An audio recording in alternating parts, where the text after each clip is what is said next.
Os gulags surgiram poucos meses depois da Revolução de Outubro de 1917. A palavra gulag é uma abreviação russa do nome Direção-Geral dos Campos de Trabalho. Essa administração cuidava não só dos campos de concentração, mas também de prisões comuns, oficinas, hospitais e enfermarias. Aos poucos, a palavra gulag acabou se tornando sinônimo apenas dos campos de concentração soviéticos. Muitos comparam os campos soviéticos aos campos de concentração alemães, mas é claro que havia diferenças essenciais entre eles.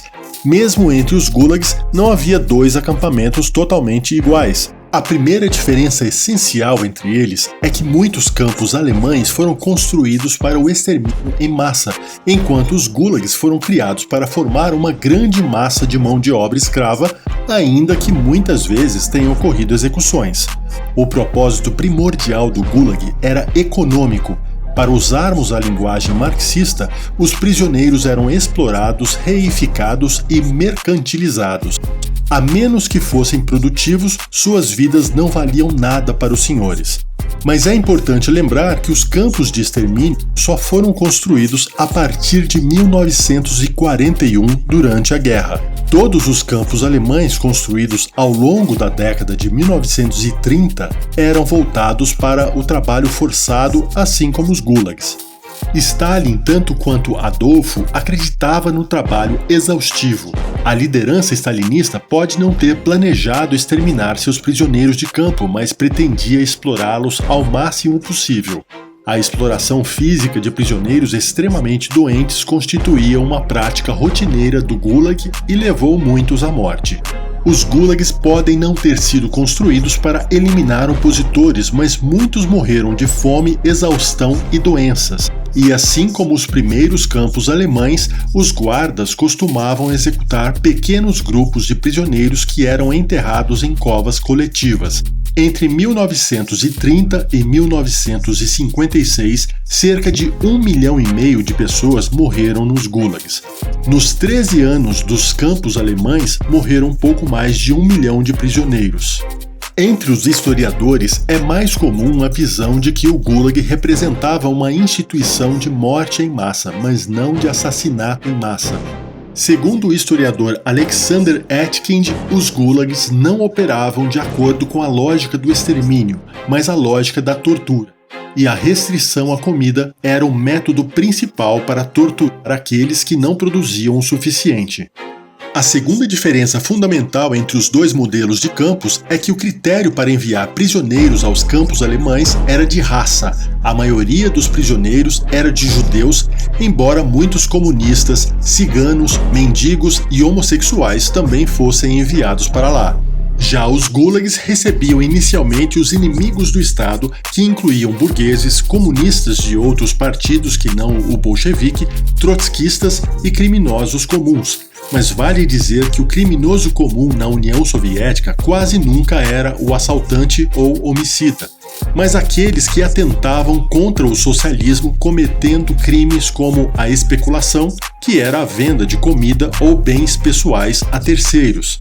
A maior parte da população enviada aos gulags era de pessoas comuns condenadas por pequenos delitos e violações da disciplina do trabalho que, na maioria das sociedades, nem recebiam acusações criminais. Por exemplo, camponeses famintos condenados por roubar meio quilo de trigo ou operários que chegavam atrasados por 15 minutos 2 vezes na mesma semana. É curioso que os números de prisioneiros e de mortos nos gulags sejam bem maiores que os dos campos alemães e mesmo assim eles não tenham recebido a mesma atenção das mídias e dos currículos escolares. Hollywood, por exemplo, nunca produziu um filme sobre os gulags, a não ser a comédia infantil dos Muppets de 2014, que trata os gulags como um presídio de segurança máxima para criminosos de alta periculosidade. Essa talvez seja a melhor piada do filme. No ensino médio, alguns livros de história chegam a citar de passagem o termo gulag, mas sem explicar por que foram criados e como funcionavam. Nas faculdades de história, ensina-se que os gulags foram uma herança das catorgas do Império Czarista, que era extremamente autoritário. Não foi bem assim. As katorgas de fato eram campos de trabalhos forçados no Império Russo, onde os prisioneiros eram marcados a ferro quente no rosto com as letras KAT. Mas segundo o historiador Boris Mironov, o auge das condenações para os trabalhos forçados foi no reinado de Pedro o Grande, no início do século XVIII. Depois disso, as katorgas declinaram bastante, embora não tenham sido extintas. No início do século XIX, quando houve o declínio da prata e do chumbo nas minas da Sibéria, as katorgas foram reduzidas ainda mais. Ao longo de todo o século XIX, a principal prática punitiva do Império Russo não foram as katorgas, mas o exílio na Sibéria. É verdade que uma lei de 1886 reintroduziu o trabalho forçado a todos os condenados no Império Russo, mas até 1896 ainda não havia um departamento central que pudesse colocar esse sistema em prática.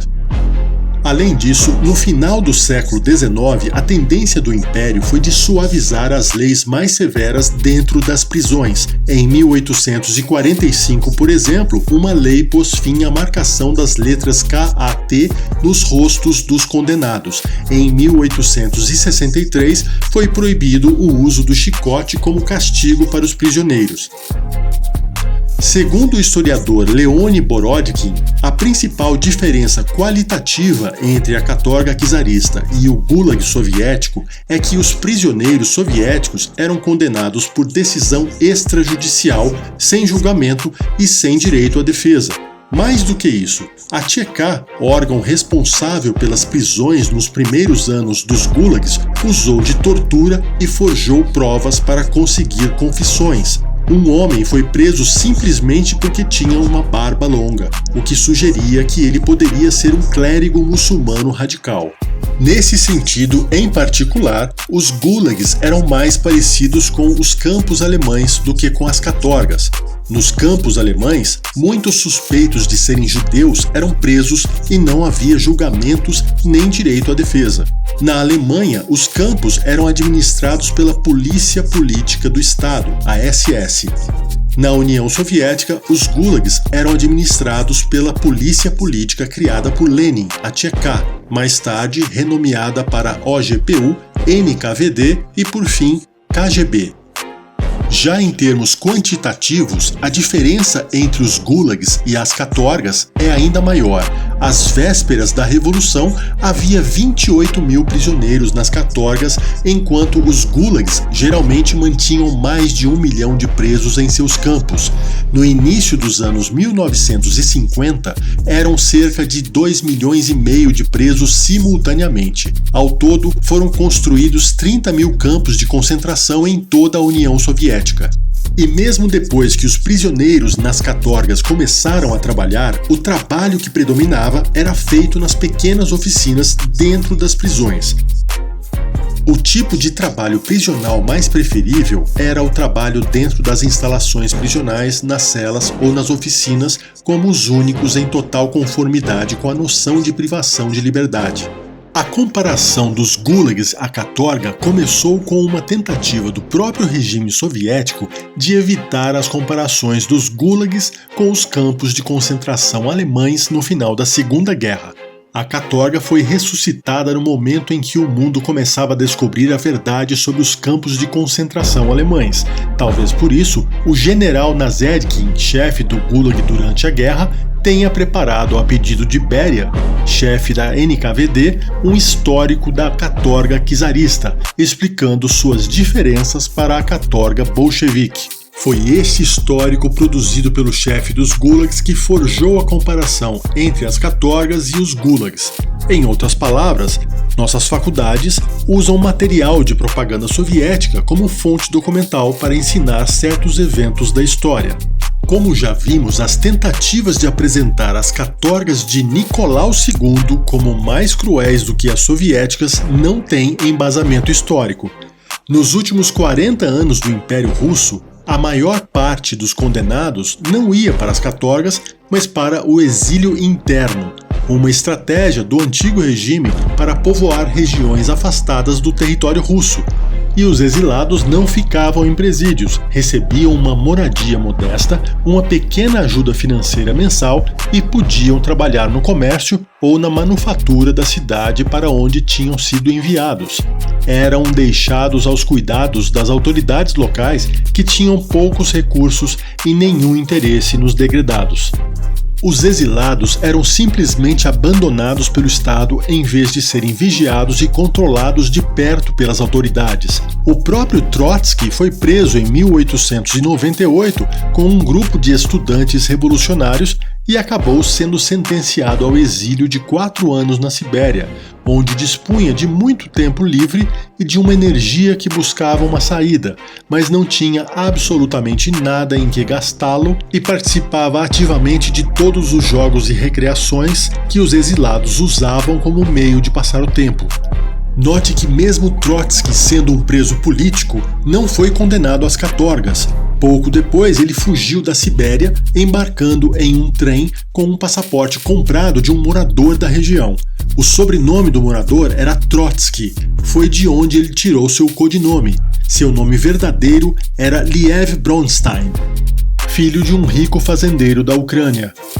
O próprio Stalin foi preso e degradado 4 vezes, escapou 3 vezes. Em consequência, adquiriu um desdém ilimitado pela moleza do regime czarista, chegando a afirmar que a gente não precisa trabalhar, pode ler o quanto quiser e pode até fugir bastando ter vontade. Diferente das catorgas, nos gulags, os presos que tentassem fugir uma vez teriam as penas multiplicadas por 10.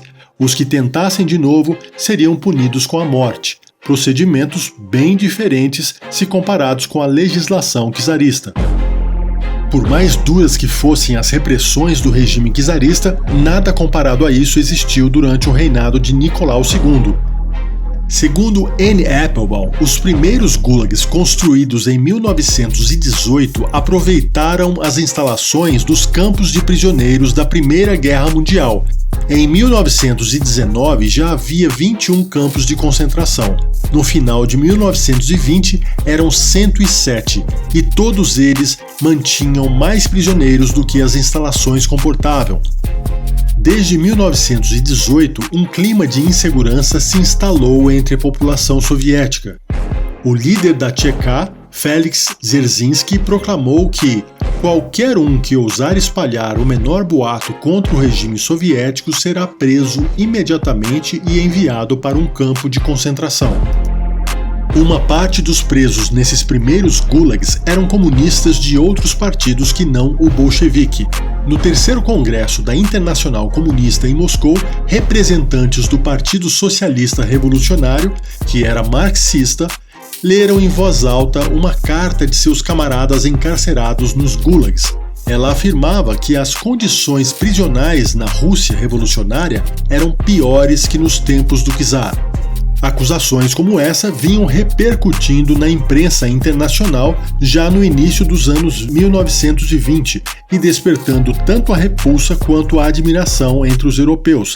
Na Alemanha, por exemplo, um jovem político publicou em 1921 um artigo no jornal Völkischer Beobachter dizendo: "A corrupção judaica de nosso povo previne-se confinando seus instigadores em campos de concentração."